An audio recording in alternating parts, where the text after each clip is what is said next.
Hola, hola, muy buenas. ¿Cómo están? Espero que se encuentren muy bien. Tenemos algunas fallitas técnicas, pero para y principalmente para la grabación. Les doy la bienvenida.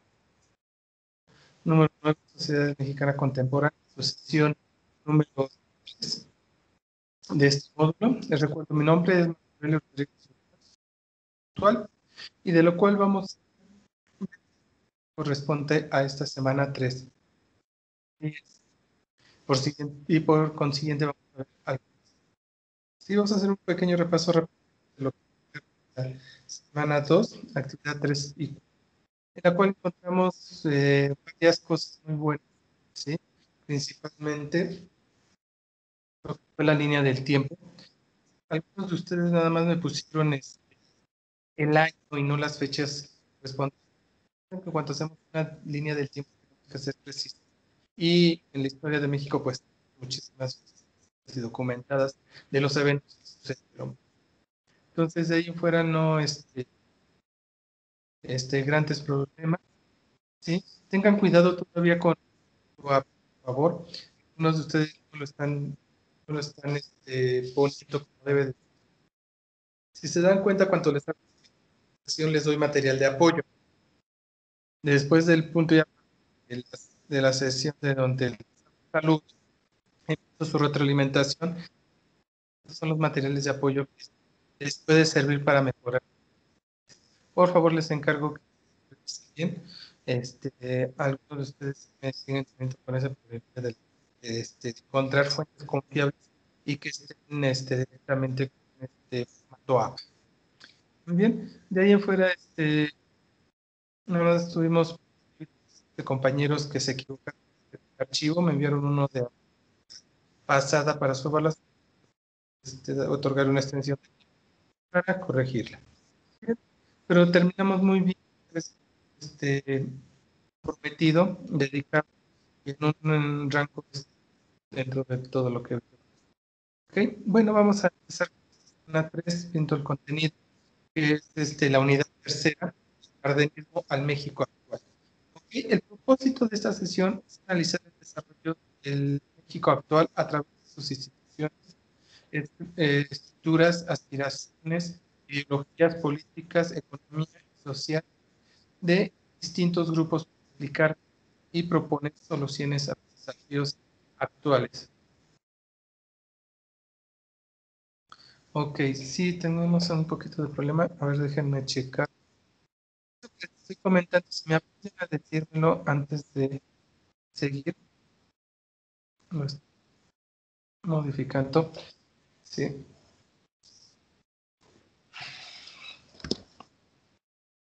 en esta zona ahorita un poco con el internet y por las lluvias que también ha tenido. Pueden, ya que le moví aquí un par de cosas. ¿Me pueden confirmar, por favor? Para poder proseguir.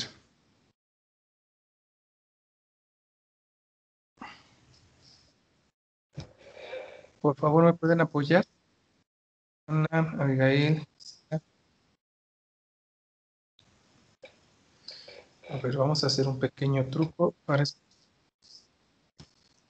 Bueno, bueno, Bueno, ¿escucha bien? bueno, Bueno, ahorita estoy porque estoy repitiendo mi grabación. Chequen ustedes su internet, por favor.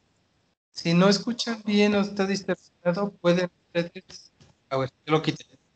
Sí, según esto, lo que está grabando, por favor, si ustedes empiezan a oír distorsionado, también puede ser su internet. Pueden cerrar y volver a entrar a la sesión, ¿ah? Porque a veces es. Ok, muchas gracias. A veces es de ambos lados a donde tenemos una pequeña problemática. Ok, gracias Gisela, gracias Ana, gracias Yesenia. Ok, entonces regresamos. En esta unidad 3 del cardenismo en México actual, tenemos como propósito analizar el desarrollo del México actual a través de sus instituciones, estructuras, aspiraciones ideológicas, políticas económicas y sociales de distintos grupos para explicar y proponer soluciones a los desafíos de nuestro país, ¿sí? Entonces, aquí es a donde vamos a ver qué es lo que está pasando y qué es lo que pasó desde el carlismo y consecuencias de lo que estamos viviendo hoy en día. Entonces, primero que nada, los primeros años del México post-revolucionario se da de 1920 a 1934, ¿sí? A través de la presidencia de Álvaro Obregón, a donde ya se empiezan a hacer las elecciones. Si se dan cuenta, apenas tenemos años realizando elecciones el año pasado, ya de la post-revolución. Este,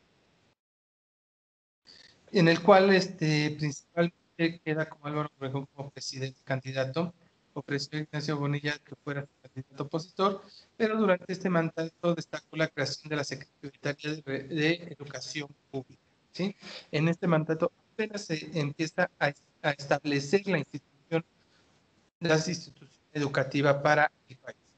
El presidente Plutarco Elías Calles de 1924 y 1928 se establece como presidente el 1 de diciembre de 1924 y se llama a sí mismo jefe máximo de la revolución, ¿sí? Recordemos que Plutarco Elías Calles venía de estos enfrentamientos revolucionarios, por eso toma ese mandato. Durante este mandato, ¿qué es lo que más se destaca? Las vías férreas y la construcción de carreteras de México hacia Acapulco y Puebla para empezar a urbanizar y hacer llegar más rápidamente los productos a la capital. Estableció la educación laica y gratuita y obligatoria que se debe tener en toda la población. Se tuvo un enfrentamiento contra el gobierno como la Guerra Cristera en 1926 y 1929, en el cual tuvo conflictos la Iglesia contra la iglesia, el gobierno de la Iglesia Católica. Y eso fue un problema que tuvieron muy fuerte hasta 1929. En el maximato, cuando se dio, después de la presidencia de Calle, hubo 3 periodos de gobierno, tiempo en el que se denominó el maximato, ¿sí? Por considerarse que detrás de estos presidentes seguía gobernando el jefe máximo Calles, ¿sí? Entonces, como ellos mismos los habían colocado, Calles directamente, se seguía manejando las mismas ideologías, las mismas políticas, las mismas características, por eso se estableció el máximo. ¿Ok? Después Emilio Cortés Gil, de 1928 a 1939, ¿sí? Se fue presidente interino a la muerte de Álvaro Obregón. Durante su mandato se fundó el Partido Nacional Revolucionario, PNR, en 1929, lo que hoy conocemos como el Partido Revolucionario Institucional, el cual se convirtió años después en el Partido Revolucionario Institucional, como les había dicho, y hubo una rebelión militar obregonista en 1929 que se oponía al gobierno de Portes Gil y se organizan elecciones extraordinarias para el periodo de 1930 a 1934. Si se dan cuenta, estos periodos fueron de 4 años directamente. Entonces, en ese momento se estableció también el gobierno de Pascual Ortiz Rubio, ¿sí? Que fue el primer presidente que provino del Partido Nacional Revolucionario, ¿sí? Y durante este periodo determinó la doctrina Estrada, que indica que México no debe juzgar de ninguna forma al gobierno de otro país. La Ley Federal del Trabajo, que fue una parte muy importante que tuvimos que trabajar dentro de lo que fue el país para normatizar todo lo que se estaba realizando en el arte, en las escuelas, en todos los partes. La Ley de Crédito Agrario, perdón, en el cual pues era necesario, porque después de la revolución que se empezaron a entregar las tierras a los revolucionarios, pues iban a necesitar un capital para poder iniciar sus actividades. Y el Código Penal, ¿sí? Además, se implementó la red telefónica del país, se empezó a establecerle y se ratificó la libertad de culto, amparado con que el gobierno debería, la educación tendría que ser laica. Aquí es cuando se establece que todos podemos determinar cualquier fe o culto religioso que requiramos. Después, Abelardo R. Rodríguez 1932 a 1934. ¿Sí? Fue presidente interino después de la renuncia de Ortiz Rubio, y en ese mandato de 2 años estableció el desarrollo de la industria y el comercio. Se trazaron carreteras entre ciudades comerciales, las más importantes, para empezar a conectar el país, y principalmente también con los puertos, que era donde llegaban algunas mercancías. Y se estableció el salario mínimo de ley, ¿sí? Aparte de la ley federal del trabajo, aquí es cuando se establece que se debe de tener un salario mínimo para que el trabajador cuente con lo mínimo necesario para sobrevivir, ¿sí? Entonces, después se vino el cardenismo, ¿sí? Principalmente aquí es a donde yo considero. Lázaro Cárdenas fue presidente de 1934 a 1940. Fue elegido por Plutarco Elías Calles, ¿sí? Y pensando Calles que Lázaro Cárdenas comulgaba directamente con sus acuerdos políticos que él tenía y lo que él manifestaba hacia el gobierno. Pero Cárdenas no tomó en cuenta eso, ya contando con el poder, él estableció sus lineamientos, y consolidó directamente el mandato hacia él, y expulsó del partido a Calles y, y a las personas que estuvieran afines a sus ideologías. Y en 1936 ordenó el exilio de Calles, porque seguía teniendo esos problemas directamente con el gobierno de Cárdenas, y para quitarse de problemas lo exilió y se fue a vivir a Estados Unidos. Entonces, la consolidación de los países se basó en la organización de los trabajadores en los gremios, ¿sí? Recordando que los gremios son los oficios y los oficios que se dedican a la actividad económica, como son los ferrocarrileros, petróleo, los artesanos, los agricultores. Cada uno de ellos son gremios. Esto permitió que se favoreciera la recuperación económica y los salarios directamente en el mercado interno. Sí, teníamos todavía un mercado interno importante dentro de este periodo. Asimismo, la neutralización del ejército y la integración de los caudillos en los diferentes bandos revolucionarios.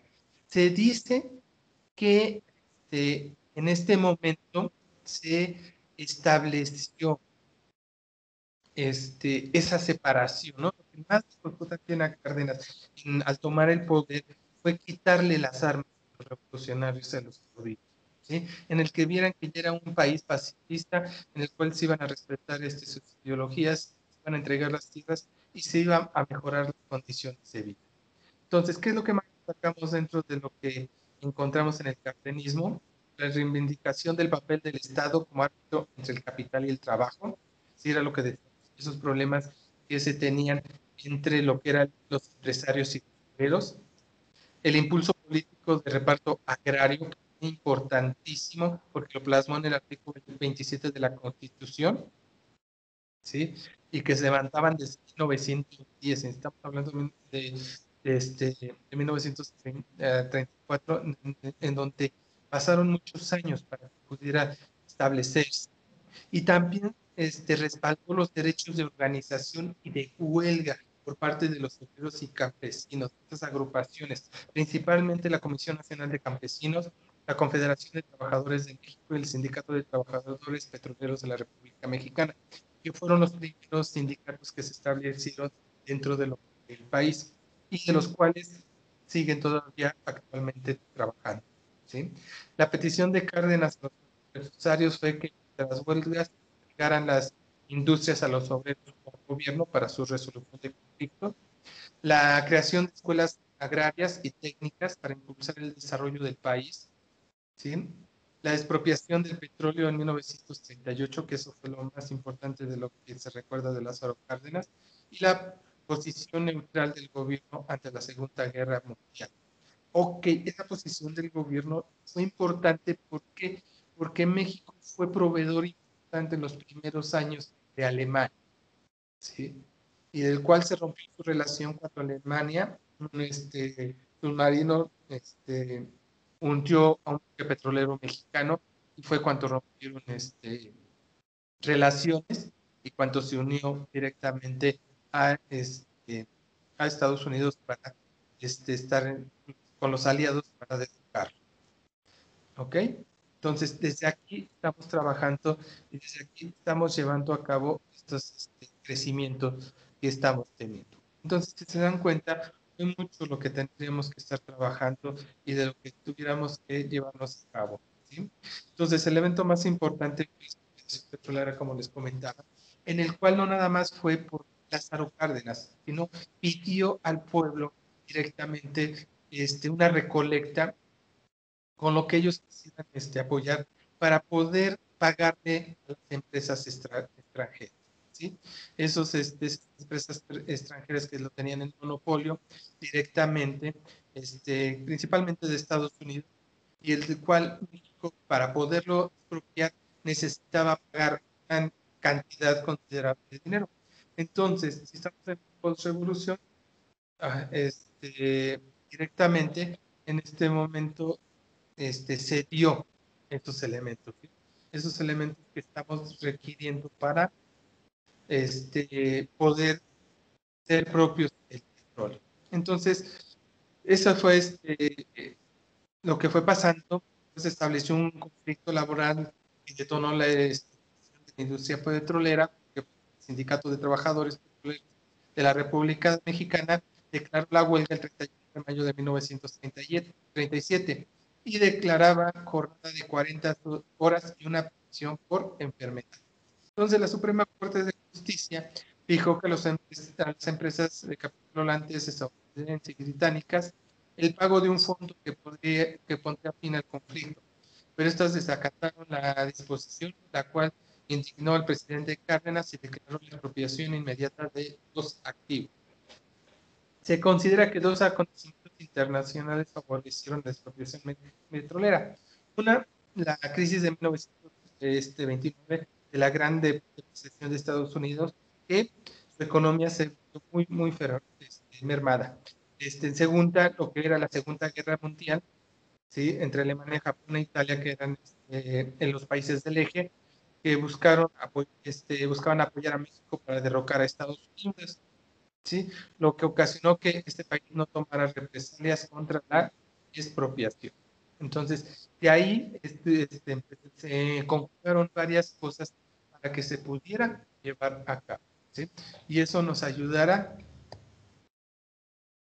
a poder a tener mejores resultados de lo que estuviéramos determinando. Entonces, se dieron la crisis, la huelga, que las empresas no dieron respuesta a lo de la Suprema Corte de Justicia, la crisis de 1929, la Segunda Guerra Mundial, fue lo que nos llevó a determinar esta problemática y este tema de debate con el petróleo directamente.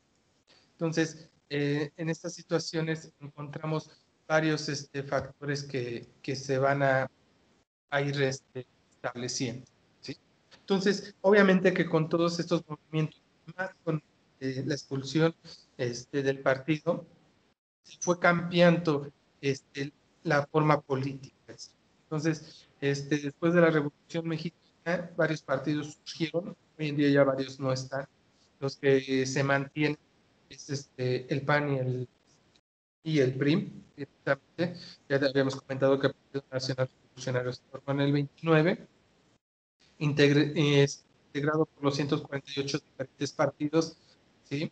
Y los 28 entidades federativas en su momento. Su lema era instituciones y reforma social, y tuvo como propósito regular las actividades de los partidos que surgieron después de la revolución para crear un proyecto de nación, transformar la lucha armada en un debate político. Y eso fue lo que empezó a tener, ¿sí? Con esas ideologías empezaron. Después del Partido Revolucionario Mexicano, en 1937, el presidente Lázaro Cárdenas renunció como dirigente del PRN y expresó las necesidades de transformar el partido con miras a lograr una alianza entre obreros, campesinos, soldados y drogas, que eran los principales puntos jerárquicos que encontrábamos en el país en esas fechas. Un mes después, la Dirección Nacional del PRN convocó una reunión para discutir los principios, la Constitución y los estatutos de un nuevo partido. En 1938 se reunieron 400 representantes de organizaciones campesinas, obreras, militares y suscribieron el Pacto de Unión y Solidaridad, que dio lugar a la creación del Partido Revolucionario Mexicano, ¿sí? Que era el PRM, con el lema por una democracia de los trabajadores. Entonces, sus principales declaraciones eran apoyo a la clase obrera, derecho a la huelga, combate al fascismo en forma de opresión, intervención del Estado en la economía, imposición de un programa educativo en escuelas particulares, igualdad política social de la mujer, garantía de la libertad de los indígenas y establecimiento del seguro social, de la seguridad social. Entonces, desde ahí empezamos a modificar. Si se dan cuenta, ya no estamos hablando de campesinos, sino ya estamos hablando de los trabajadores, porque el gremio fue creciendo, fue cambiando la estructura económica y política del país, que permitía esos, ¿no? Ver cuáles eran sus limitantes que iban a establecer directamente. Entonces, después, en 1946, el 18 de enero, se creó el Partido Revolucionario Institucional. Entonces, los representantes del PRM se unieron para evaluar la estructura del partido. Al día siguiente se aprobó la formación y surgió el Partido Revolucionario Institucional, que adoptó el lema democracia y justicia social. Los representantes del nuevo partido lo defendieron como una asociación nacional integrada por obreros, campesinos, trabajadores independientes, empleados públicos, cooperativas, artesanos, estudiantes, profesionales y comerciantes que aceptaron los principios de la revolución. Si se dan cuenta, ya en este momento ya, socialmente es amplio, ¿no? Ya entran los estudiantes profesionales y los comerciantes, ¿sí? Lo que anteriormente no podíamos determinar porque la economía no nos estaba permitiendo a través del PRM. Hasta este momento ya tenemos prácticamente todo lo estructurado en la nación. Estamos hablando de 1946, de lo cual alcanzaron los medios de la democracia, unificaron sectores revolucionarios para garantizar los derechos.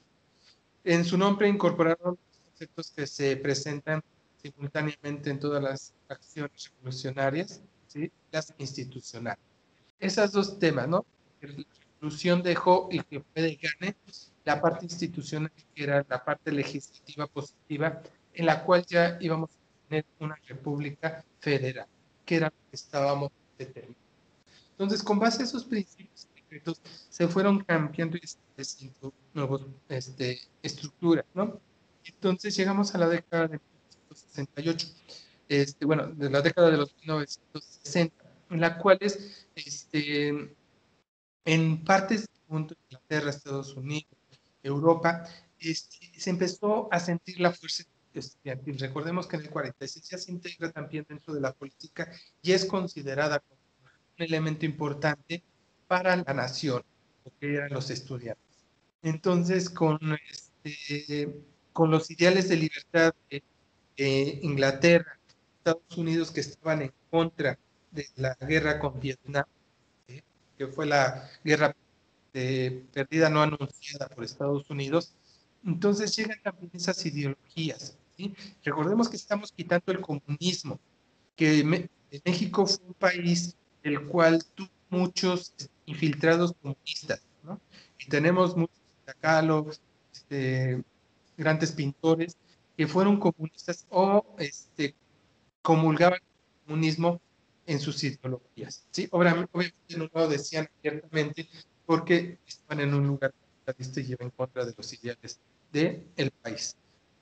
¿Ok? Entonces la revolución cubana se estaba llevando a cabo, era 1959, se estableció el Partido Comunista Cubano, derrocando al gobierno de Batista y imponiendo a Fidel Castro, ¿sí? Entonces los franceses también tienen esa problemática y tienen problemas de las marchas, huelgas generales de estudiantes, se les unen grupos obreros, sindicales y el Partido Comunista principalmente para pedir ese apoyo. ¿Ok?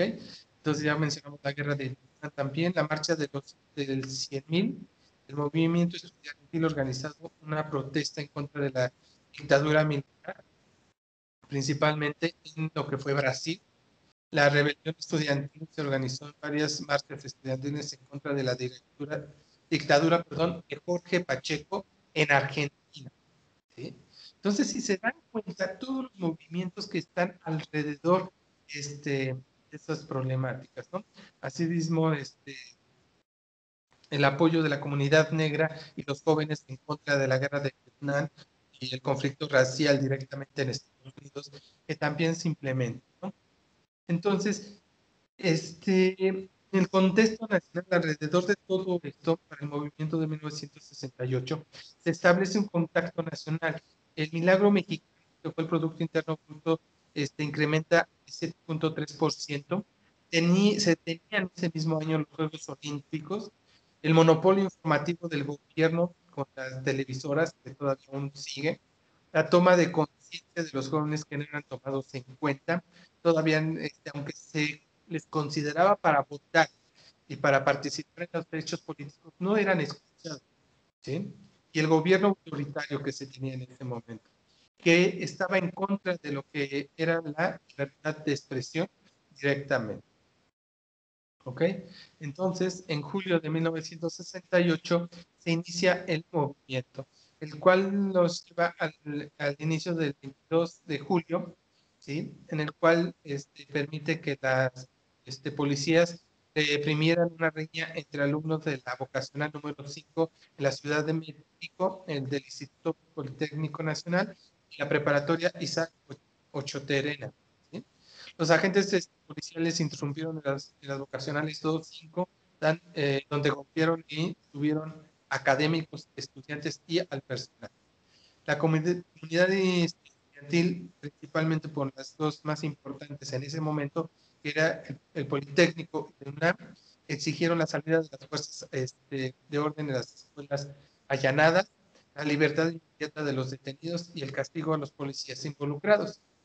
4 días después, el 26 de julio, los estudiantes del Politécnico realizaron una marcha que coincidió con la de los miembros del Partido Comunista, que habían organizado por el aniversario del asalto del cuartel de Moncada.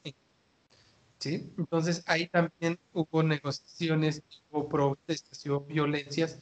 Casualmente al siguiente día, el 27 de julio, varias escuelas del Poli de la UNAM iniciaron parte de actividades con un pliego de petitorio demandando el escarcelamiento de los estudiantes detenidos, así como la indemnización de los lesionados. El 28 de julio se reúne el Comité Coordinador de Huelga del Poli, representado por varias escuelas de la UNAM, en la Escuela de Agricultura de Chapinco y de la Escuela Normal, discutieron la posibilidad de una huelga en todos los países, ¿sí? Entonces hubo movilizaciones, inicios de huelga, ¿sí? Y principalmente ya se consideraban los presos políticos, que eran los estudiantes, maestros y personal que habían detenido el gobierno. El 29 de julio el ejército construye derrumba la puerta de la Escuela Nacional Preparatoria número 1 con un disparo de una bazooka y entran a dicha institución, ¿sí? A donde detienen y, y realizan instrucciones directamente dentro de la preparatoria número 1. En agosto de 1978 se tiene la organización y el auge del movimiento, ¿sí? El 1 de agosto, el rector de la UNAM, Javier Barros Sierra, encabeza una manifestación con 80,000 estudiantes de varias instituciones, ¿sí? Entonces, el 5 de agosto se conforma el Consejo Nacional de Huelga como tal, integrado por 3 representantes de cada una de las escuelas de huelga. De esta manera se consolida el movimiento estudiantil.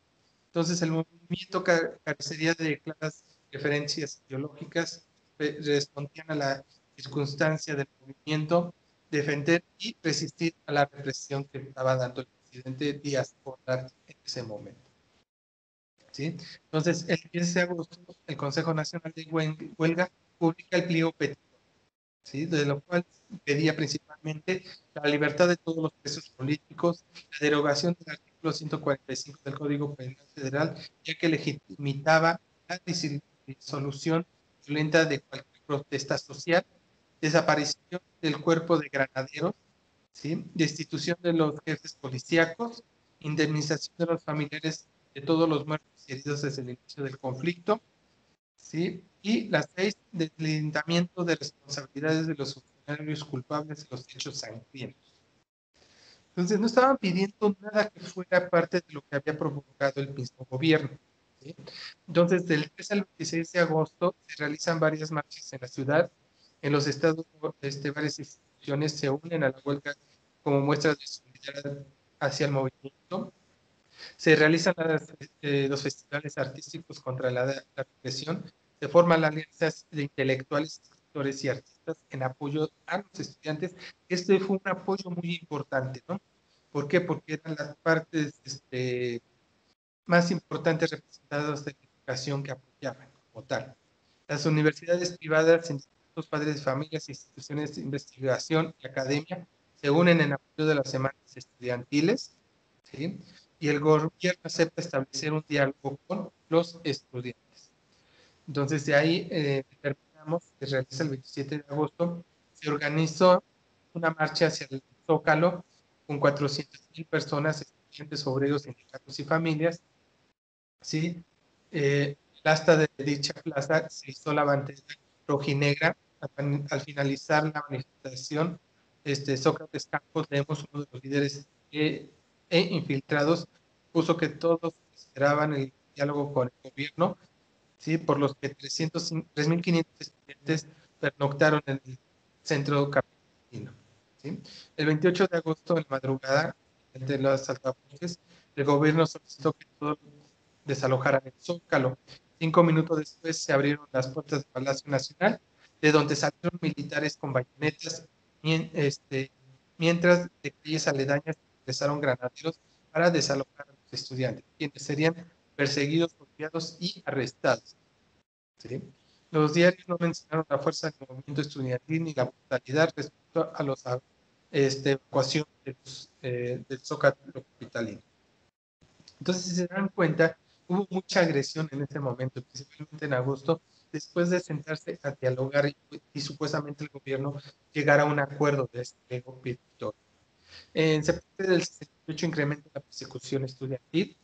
El 1 de septiembre, Díaz Ordaz dio su informe de gobierno en el que mencionó: hemos sido tolerantes hasta excesos criticados, pero todo tiene un límite. No quisiéramos vernos en el caso de tomar medidas que no deseamos, pero que tomaremos si es necesario. Lo que sea nuestro deber hacer, lo haremos. Hasta donde estemos obligados a llegar, llegaremos. Entonces, en ese momento estableció que iba a utilizar la violencia para apaciguar el movimiento estudiantil. Entonces, el 13 de septiembre, de la Marcha del Silencio, acudieron 250,000 personas. Ella representó un acta masiva de resistencia hacia la parte pacífica. No se buscaba ningún enfrentamiento, sino se consideró la Marcha del Silencio porque nadie dijo nada, nada más se manifestaron contra los agresores del gobierno que se habían realizado. Entonces, el 18 de septiembre, el ejército invadió la ciudad universitaria. La operación militar tenía como objetivo arrestar a todos los miembros del Consejo Nacional de Huelga. El rector Barros Sierra presenta su renuncia ante la Junta del Gobierno de la UNA, ¿sí? Por la situación en la cual se... El 23 de septiembre, los granaderos intentan ocupar el casco de Santo Tomás, pero los estudiantes defienden su escuela. Esto directamente hacia los militares, estos abren fuego hacia los edificios en los que se mantenía la resistencia. Hasta hoy se desconoce cuántos estudiantes murieron, pero hubo una matanza importante de estudiantes en esa escuela. En octubre del 68, los últimos días directamente, principalmente el 2 de octubre, hubo un mitin en Tlatelolco. El lugar estaba rodeado por militares y tanques, y a las 5:55 pm se lanza una bengala desde un helicóptero que rondaba la plaza de las tres culturas. Inmediatamente los militares iniciaron disparos hacia los estudiantes. Aquel miércoles apresaron y mataron a decenas de jóvenes, Días después, el gobierno y los estudiantes, miembros del Consejo Nacional de Huelga, habían disparado primero, por lo que el ejército se vio obligado a intervenir. ¿Sí? Entonces, aquí es donde tenemos y determinamos que puede tener un presidente, ¿sí? En el cual es autoritario y quiere poner sus ideales y sus mentalidades. Se tuvo esto, y por qué era tanto su preocupación, que se tenía encima los Juegos Olímpicos que iban a empezar, ¿sí? Por lo cual, en vez de solucionar el problema que se tenía con el movimiento de los estudiantes, utilizó la fuerza bruta, de lo cual pensó que al haber primeros muertos, los estudiantes iban a panicar y iban a dejar a un lado todo lo que iba a ser referente al Consejo Nacional de. Pero ocurrió todo lo contrario, ¿sí? Los estudiantes ya estaban hartos de muchos movimientos, de muchas problemáticas que traían el gobierno federal contra ellos. Entonces, todo eso trajo un problema. Estamos hablando de 1968. Pero así también, y nos vamos a la sociedad, porque la sociedad es la que hace los movimientos y es lo que hace la diferencia, ¿sí? Tenemos un evento muy importante, hablamos de la sociedad civil, principalmente, en el cual el terremoto de 1985, que fue el 19 de septiembre de 1985, donde hubo un temblor de 8.1 en escala de Richter, ¿sí? Provocó derrumbe de edificios y con ella la muerte se calcula que 9.862 personas, pero se calcula que fueron más personas, ¿sí? Se inculca el término solidaridad, que suspendió las diferencias culturales, sociales que tenía la población mexicana, se unió de todas las clases sociales, de todas las etnias, ideologías, colores, partidos políticos en apoyo y en forma de rescatistas, ¿no? Se establecieron nuevas sociedades civiles en ese momento, ¿sí? Como los topos, que hoy en día todavía siguen en auge y son solicitados en varias partes del mundo para apoyar cuando hay terremotos y hay que buscar víctimas dentro de los restos, ¿sí? Y todas ellas se unieron para poder sacar a las víctimas que estuvieron enterradas por varios días, ¿no? Por este gran fenómeno social que vivimos. Entonces, a partir de este evento es cuando se ve realmente la unión de los mexicanos, ¿no? Si nos vamos a lo que pasó con la revolución, con la independencia, que fue en 1800, sí, en 1910, la independencia, perdón, la revolución, sí, ahora, un fenómeno que no iba a ser bélico, los mexicanos se unen, parteaguas en la sociedad civil. ¿Por qué? Porque se determinan muchas relaciones, ¿no? Principalmente la colectividad nacional organizada con el Estado y poseedora de una autoridad moral incuestionable. La ciudadanía autónoma que apoya, ¿sí? No nada más con el trabajo, sino con alimentos, dinero, para recuperar estos lugares, ¿sí? Elementos que permiten la transición y la construcción de la sociedad civil, la democracia del país, ¿sí? En los cuales no aprendimos, somos capaces de organizarnos y hacer algo, ¿sí? Importante por el país. Y en ese momento se estableció, ¿sí? Y un fenómeno clave que pasó para el México actual, ¿no? Las elecciones de 1988, ¿sí? En las cuales se estableció que en 1986 y 1987 el presidente Miguel de la Madrid modifica la Constitución y la Ley Federal Electoral que permite otras ventajas. Tenían el fin de garantizar sobre presentación del PRI en el Congreso de la Unión.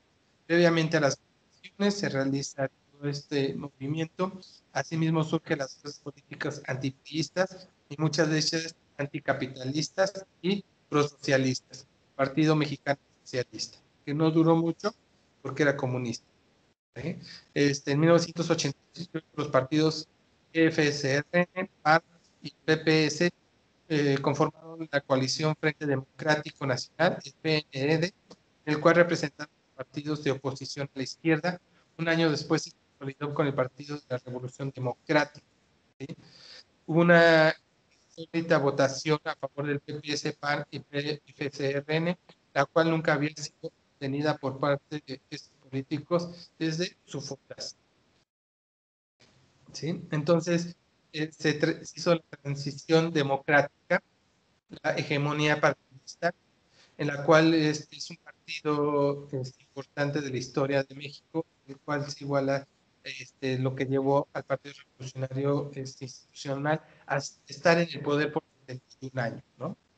Después de su creación de 1929 hasta 1989, que se fueron determinando por varias gobernaturas y varios elementos. Entonces, esta transición democrática nos lleva a la transición de la Cámara de Diputados.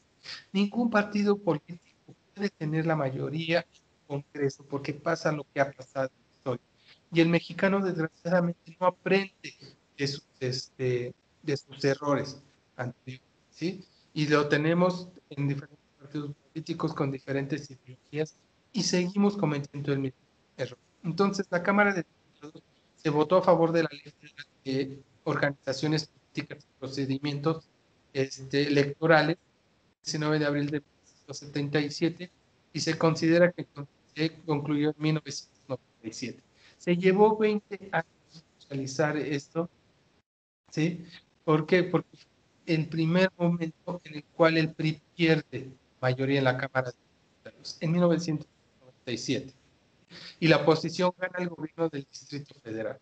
Además, durante estos 30 años, los candidatos de otros países tomaron las presidencias municipales, gobiernos estatales, así como los escaños de los congresos locales.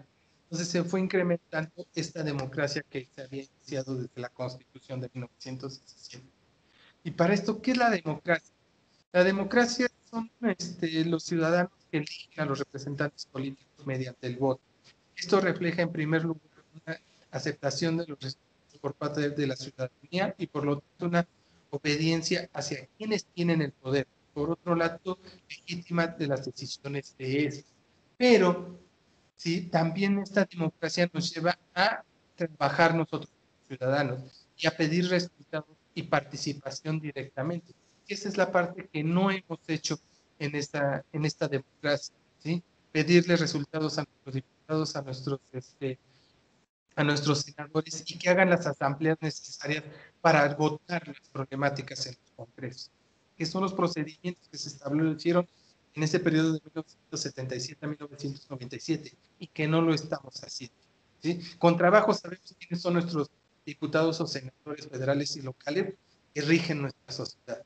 Y esa es la parte mundial. Entonces, ¿cómo se dio esa transición democrática? Lo que les comentaba, en 1977 se creó la Ley Federal de Organizaciones Políticas y Procedimientos Electorales. En el 80, las posiciones políticas de algunos partidos políticos estaban tomando fuerza directamente a la izquierda mexicana. Del 82 al 88, el sexenio de Miguel de la Madrid y lo que pasó con el terremoto de 1985. Del 88 al 94, el sexenio de Carlos Salinas de Gortari, el cual tuvimos el famoso error de diciembre, ¿sí? Que fue una crisis muy fuerte que fue comparada a una crisis de posguerra, ¿sí? Y de 1994 al 2000, el sexenio de Ernesto Cedillo Ponce de León, cuando se da la muerte de un candidato, ¿sí? Entonces, todos estos fenómenos se determinan para cambiar, ¿sí? Entonces, aquí entra un factor importante en la creación de los partidos de oposición, que fue el Instituto Federal Electoral, que hoy en día ahora quieren modificarlo para regular, entre comillas, más nuestra sociedad. Entonces, tardaron 20 años en la transición democrática, ¿sí? Y entonces estamos hablando del 2000 a la fecha, que llevamos 20 años apenas en querer tener esta parte democrática. No tenemos la democracia porque no hay la combinación exacta que se pueden realizar, ¿no? Entonces las instituciones democráticas fueron creándose, desarrollándose, se crearon diferentes instancias, principalmente para tener una regulación en los votos, ¿sí? El cual se estableció a través de un patrón electoral de identificación oficial, en las cuales ahí es a donde empezamos, ¿no? Y en ese momento se aparecen, aquí en la parte de abajo tenemos de 1992, 2001 los tipos de credenciales del lector, de 2001 a 2008, 2008 a 2013, 2013 a la fecha que hemos estado manejando las diferentes tipos de credenciales de lectores, modificando los códigos de seguridad para que no sean falsificables. ¿Sí? Entonces, si nos vamos que la democracia desde 1814 se realiza el decreto constitucional para la libertad de la América mexicana que establece la realización de un censo que quienes podrían votar, ¿sí? Entonces, imagínense, en 1814 para llegar a 1992, cuando se tiene esto, fue un mundo de tiempo, ¿no? En 1911 se introducen las reformas de la ley electoral con innovaciones sobre el número y la forma de los distritos. Se crea además una junta revisora del padrón electoral en cada municipio, en el que el presidente municipal estaba incluido. Y en el 1955, el 3 de julio de este año, las mujeres están por primera vez en México para elegir diputados federales para la legislatura. ¿Sí? Entonces, ahí es a donde tenemos cada uno de estos movimientos. ¿Sí? Pero también toda esta problemática trae diferentes fenómenos, ¿no? Entre ellos el Ejército Zapatista de Liberación Mexicana de 1994. Su creación fue de 1984 a 1993. Los guerrilleros chiapanecos se adiestraron militarmente en la selva Lacandona. ¿Sí? Estuvo aproximadamente 10 años en auge, teniendo su ideología militar y política, de la cual el gobierno no daba noticias e información reales. Y dejen decirles, no es la única guerrilla que tenemos en México. En México se contemplan más de 12 guerrillas activas en México hoy en día, ¿sí? De las cuales tenemos muy poca información por todos los fenómenos, a pesar que tenemos tantos sistemas de información, pero si empezamos a buscar, tenemos una infinidad de guerrillas que pueden surgir en cualquier momento y tomar las armas armadas, como en ese momento el Ejército Nacional de Liberación. ¿Sí? Entonces, apareció públicamente en 1994, el 1 de enero, ¿sí? Directamente en Chiapas, en el cual se realizó el levantamiento, buscando principalmente en los principales pueblos el poder luchar contra la democracia, la libertad y la justicia de todos los mexicanos y sobre todo los indígenas. Para ese momento, la sociedad decía que estaba a favor de ellos porque iban a representar el apoyo a la sociedad, ¿sí? Principalmente a los indígenas que requerían y requieren y seguirán requiriendo ese apoyo, porque no se les está ayudando en este momento. ¿Sí? No se está determinando. Ahorita la pobreza en México ha incrementado un 10% en los últimos 3 años. ¿Sí? Y todo eso viene repercutiendo, ¿no? Porque vamos hacia el México actual. ¿Vale, chavos? Entonces, en febrero del 94, el ZLN anuncia que iniciará negociaciones con el gobierno y participó en jornadas de paz y reconciliación. ¿Sí? Los acuerdos y traición del 95 del presidente Ernesto Zedillo, donde liberó órdenes de aprehensión contra los dirigentes zapatistas. El ejército mexicano avanzó y tomó algunos poblados de Chiapas, por lo que cientos de comunidades huyeron hacia las montañas. El ZLN llamó a detener la guerra. Se iniciaron grandes negociaciones en el país internacionalmente para obligar al gobierno a iniciar el diálogo. En este momento no había en el gobierno diálogo, sino iba directamente a la violencia. Entonces, en 1996, los zapatistas del gobierno federal firmaron el Acuerdo de San Andrés de la Raiza, en las que compromete el reconocer a los pueblos indígenas en la Constitución y a garantizar una relación digna entre los pueblos indígenas del país, la sociedad y el Estado. ¿Sí? Autonomía en el 2000 que logran fue hasta el nuevo milenio cuando el presidente Vicente Fox dio la orden de retirar el ejército de Chiapas. Desde entonces el ZLN se rige bajo un gobierno autónomo, fuera de las leyes del gobierno y se basan con las leyes de usos y costumbres de sus pueblos. ¿Sí?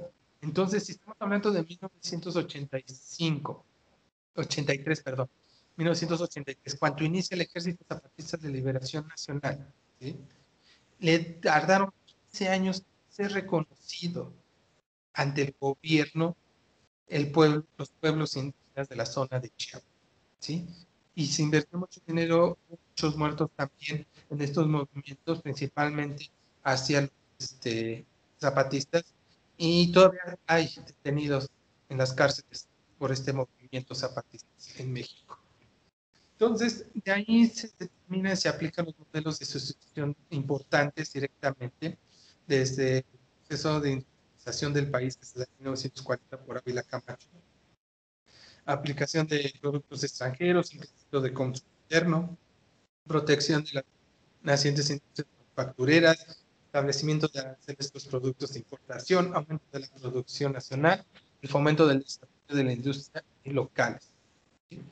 Entonces, la aplicación de estos modelos económicos ocasiona acontecimientos importantes. Tenemos la Segunda Guerra Mundial, la obstaculización del comercio mundial, la Segunda Guerra Mundial, la vecindad de Estados Unidos, que consume en ese momento muchos de nuestros productos, y las diosas divisas, principalmente, que se tuvo de ganancias por la Segunda Guerra Mundial.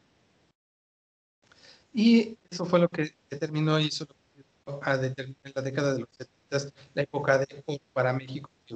Tuvimos un Producto Interno Bruto enorme en ese momento. Entonces se tuvo la liberación económica, la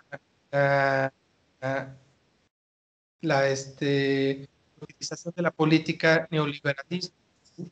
Que no es otro que el crecimiento hacia el exterior del país, que es la respuesta de la situación económica heredada por los modelos anteriores, ¿sí? Este neoliberalismo, con la apertura del comercio exterior, se da por Miguel de la Madrid. ¿Qué es lo que busca este modelo? Apertura comercial del resto del mundo, aceptación sin objeciones de la inversión extranjera, baja, incluso eliminar aranceles, impuestos y a las importaciones, cambio en la ponderación del comercio exterior, ¿sí? Directamente. Todo esto lo está pidiendo la parte neoliberal que se va a establecer. Entonces, las políticas neoliberales se van a modificar, como es la flexibilidad laboral, en la cual se empiezan a modificar dentro de la ley, la apertura de las fronteras en el mercado extranjero y reducir la protección al mercado de producción local, reducir la oferta del dinero circulante que se tenía dentro del país y trasladar los impuestos de producción, renta de personal y beneficios empresariales al consumo, ¿sí? Reducir al mínimo el gasto público y fomentar la movilidad de capitales y apostar un efecto de cambio económico y creciente en la producción. Aquí es a donde empezamos a crecer dentro de lo que es el país, a tener esos elementos que estamos buscando directamente para obtener. Entonces, ¿qué nos lleva a eso? Nos lleva a las relaciones internacionales, principalmente integrarnos al GATT, que es el Acuerdo General sobre los Aranceles Aduaneros Comerciales, y que se da durante la importación en 1986, los tratados internacionales de comercio, que México hoy en día tiene 13 tratados de libre comercio firmados por diferentes países, y la integración, Organización para la Cooperación y el Desarrollo Económico, la OCDE, que se da en 1994, 34 países, todo esto buscando la globalización, que fue lo que estuvimos trabajando y lo que se está dando hoy en día. Entonces, tenemos tratados de libre comercio en México, que son principalmente el comercio México-Bolivia, tenemos tratados de libre comercio México-Colombia y Venezuela, el G3, el Tratado de Libre Comercio del Norte de América, ¿sí? El Tratado de Libre Comercio México-Costa Rica, México-Nicaragua, México-Chile, México-Israel, México-Europa, ¿sí? Porque estos son los tratados que van a poner en la actividad. Tratados del Triángulo del Norte, que es México, El Salvador, Guatemala y Honduras. El Tratado de Libre Comercio con la AELC, que es Islandia, Noruega, Liechtenstein y Suiza. El Tratado de Libre Comercio con la República Oriental y del Uruguay. Entonces, si se dan cuenta, aquí vamos a integrar todos estos, ¿sí? Entonces, tenemos integrando ya al tener el neoliberalismo, la globalización del país, ya no nos regimos con leyes propias, sino nos tenemos que regir con leyes mundiales, porque así está la economía del mundo. No podemos quedarnos como Cuba fuera de ello, ¿no? Hoy en día ya Cuba se está abriendo el capitalismo y está fomentando este crecimiento, ¿sí? Y nos integramos más a fondo a lo que fue la ONU, al Fondo Monetario Internacional, al Banco Mundial, ¿sí? A la Organización de Cooperación en el Desarrollo Económico, la Organización Mundial de Comercio, a la Cámara de Comercio Internacional, a la Conferencia de las Naciones Unidas sobre el Comercio y el Desarrollo y al Programa de las Naciones Unidas para el Desarrollo. Todas estas nos ayudan a determinar este crecimiento que estamos buscando, los nuevos desafíos del país, ¿no? De la corrupción, principalmente ese fenómeno que se ha estado trabajando y que quieren trabajar entre comillas los gobiernos, ¿no? Que no se ha encontrado esa corrupción y no se ha podido, bueno, no eliminar, porque eliminar al 100%, sino disminuir. Seguimos teniendo hoy en día más que antes una corrupción constante en los diferentes sectores. El incremento del crimen organizado, tuvimos al Chapo, que era uno de los narcotraficantes más fuertes a nivel mundial, ¿sí? Que ya lo tienen en Estados Unidos, pero no nada más en ese, sino que también se daba hacia lo que era los fenómenos fuera del país, ¿no? También los famosos este, delitos de cuello blanco que se dan en el gobierno, lo que se da en los bancos, los secuestros, todo eso es falsificación de dinero que se da dentro del crimen organizado, ¿sí?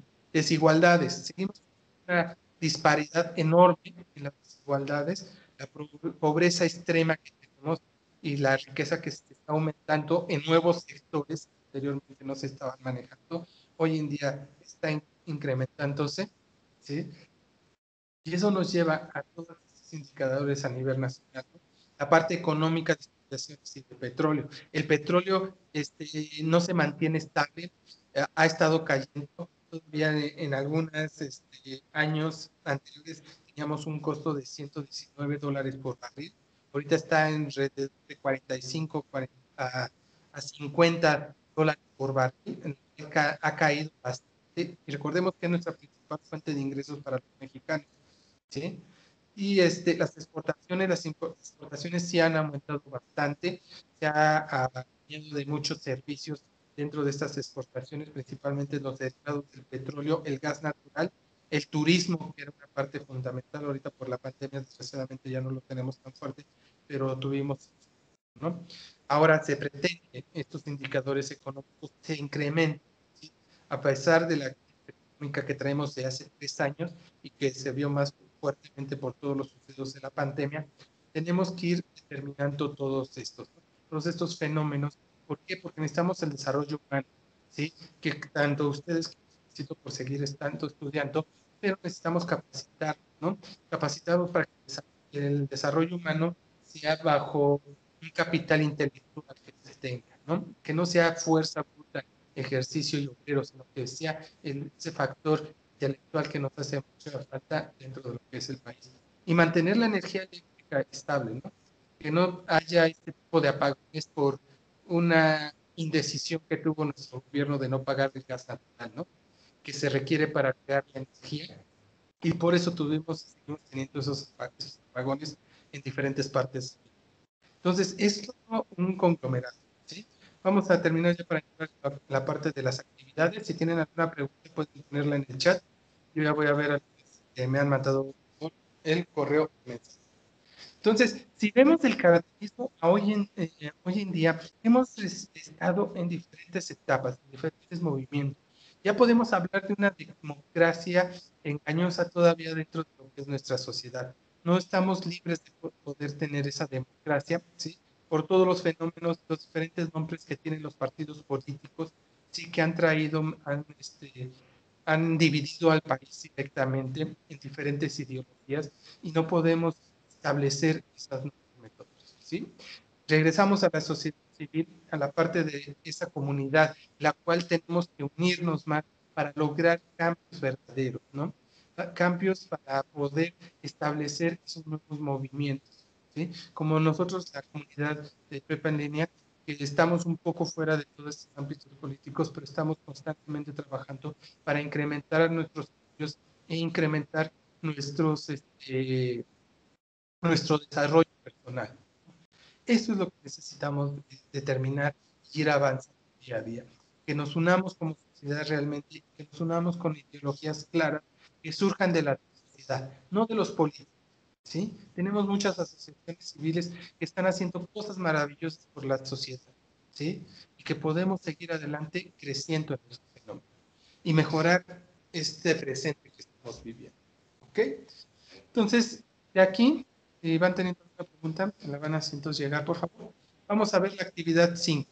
Vamos a pensar la, la institucionalización de México y movimiento social. En un párrafo están las principales características económicas y sociales del cardenismo. ¿Sí?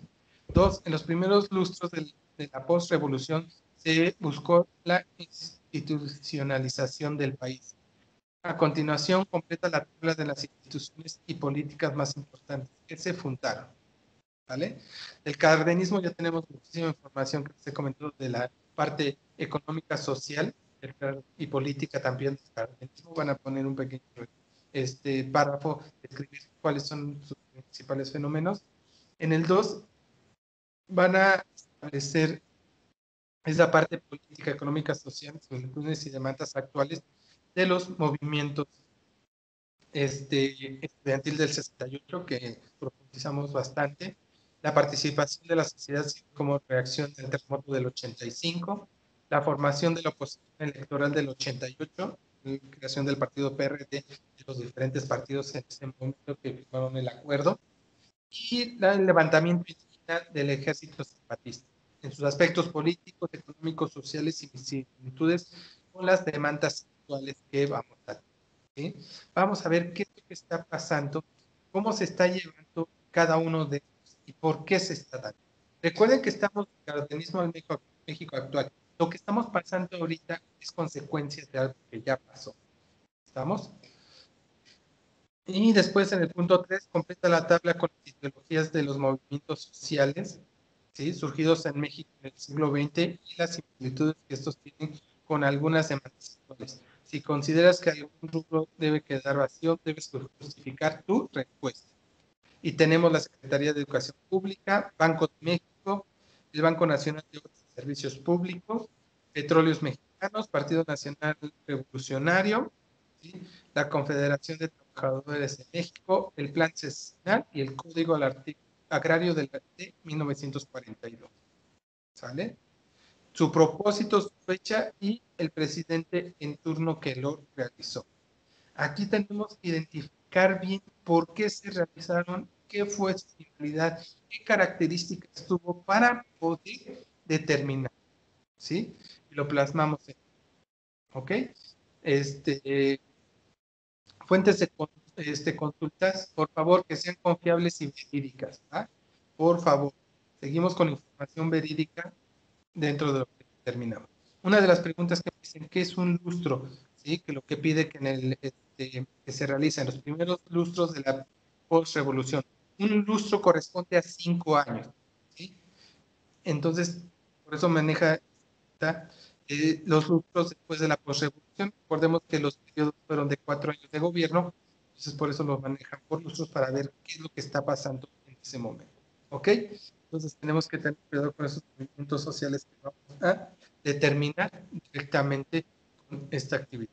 Otra pregunta es, similitudes con las demandas actuales, ¿a qué se refiere? Vamos a comparar el movimiento estudiantil de 1968 con un movimiento que se tenga hoy en día. ¿Qué movimiento estudiantil tiene, obviamente, no características iguales porque necesitamos que nunca vuelva a pasar una matanza de este tipo, pero sí principalmente qué movimientos dentro de México? Hay que investigarlo bien, chicos, porque les comento como guerrillas, ¿sí? Como pequeños ejércitos que están, ¿sí? De narcotraficantes que también tienen sus pequeños ejércitos, van en contra de lo que es la política del gobierno y hay enfrentamientos en varios lugares, ¿no? Chiapas, Guerrero, Morelia, Cruz, Tamaulipas, Sinaloa, en las vamos por contar algunos, tenemos estos conflictos muy fuertes, ¿sí? Y por ahí vemos ya algunos videos en las redes sociales en los cuales en Morelia se presentan estos pequeños ejércitos que todavía no se determinan, pero existen. Entonces tenemos que comparar estos eventos que pasaron del 88, 85, 68 y lo de ZLN con lo que estamos viviendo hoy, para hacer un comentario. ¿Va? ¿Ok? ¿Preguntas en esta actividad? Déjenme ir revisando, por favor, para un poquito más. Parece que no. A ver aquí. La actividad 6, política exterior mexicana. Busca información sobre el impacto de los tratados comerciales de soberanía nacional. Dan un link para que investiguemos, ¿sí? En una cuartilla responde cuál es el impacto de los tratados comerciales en la soberanía nacional, ¿sí? Aquí vamos a leer este PDF en el cual nos habla sobre los tratados comerciales y vamos a identificar lo que es la soberanía nacional y vamos a identificar qué tanto estamos perdiendo la soberanía nacional cuando existe un capital privado de otro país que invierte en México. ¿Ah? En el 3, información sobre la globalización en México. Esperemos que sea un artículo periodístico principalmente y que sea reciente, por favor. Esa es una de las preguntas, porque me habían uno de sus compañeros que estaba proporcionando información me dijo que si le checaba esta información si era verídica, pero me estaba dando información del 2005. ¿No? Tratemos de buscar información reciente de la globalización, ¿sale? Para que sean datos recientes de esta comparación que estamos buscando. ¿Va? Ok, en el 4, explica en una cuartilla con base a tu indagatoria cómo se desarrolla la política exterior mexicana en relación con la globalización.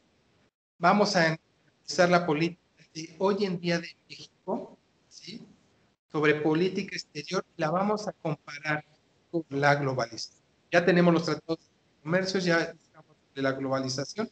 Aquí es a donde estamos en estos elementos. Después 5, elige una problemática contemporánea en México relacionada con tu búsqueda de información. Para los puntos anteriores, explica en media cuartilla una posible solución. Te puedes apoyar en la opinión de especialistas y difundidos en medios confiables. ¿Ah? Entonces, ¿cuáles son las principales problemáticas en México que tenemos en este momento? Y las vamos a solucionar. Obviamente que uno que va a salir al instante va a ser el sector salud que estamos haciendo, ¿sí? Pero vamos a buscar más para que podamos determinar qué es lo que estamos realizando, ¿sí? ¿Por qué? Porque también me han mostrado información que me han pedido mis compañeros que me están metiendo información poco confiable de los datos que está dando el gobierno de la pandemia, de ese factor salud.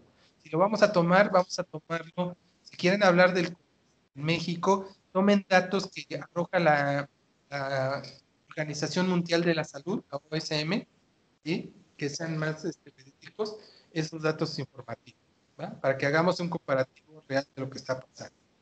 Y por favor, fuentes confiables, y las fuentes tienen que estar en formato A. Por favor, ¿sí? Para que podamos determinarlo. Y subimos el documento a la plataforma. ¿Okay? Aquí ya aclaré algunas dudas que tienen, chicos. ¿Alguien más tiene alguna otra duda antes de terminar la sesión? Por favor. Para ver qué es lo que vamos a determinar. Mientras, van a contestar las actividades formativas 5 y 6, México Contemporáneo 1 y 2. Recuerden la recomendación de siempre.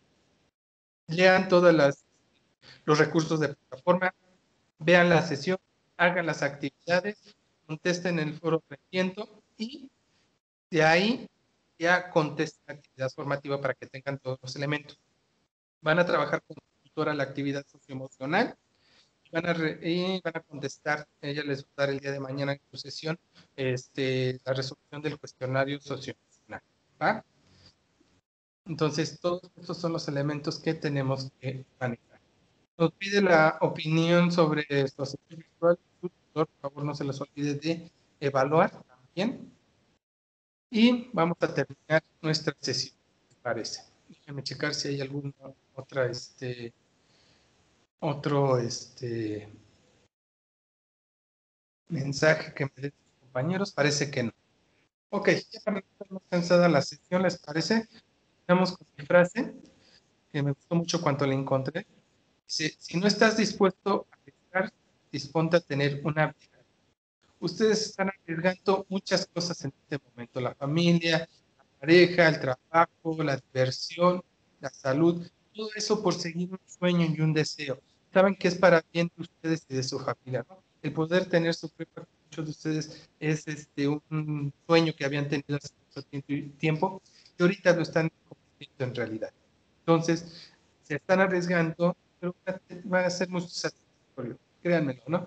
Me ha tocado dar los últimos módulos, también de prepa en línea, y es muy satisfactorio oír sus comentarios en las actividades de cada uno de ustedes cuando ya va terminando. Saben que es su último módulo, su último mes, su última semana, su última sesión, y se ponen melancólicos de todo esto, y es un orgullo poder participar con ustedes, el poder agregar un poquito, ¿no? Un pequeño grano de arena, estos conocimientos. Espero que les haya sesión y les recuerdo mi nombre es Marco Aurelio Rodríguez Guzmán, soy su asesor virtual. Les recuerdo que pueden estar en contacto conmigo a través del correo o vía mensajero. Que tengan muy buena noche, cuídense mucho y estamos en contacto.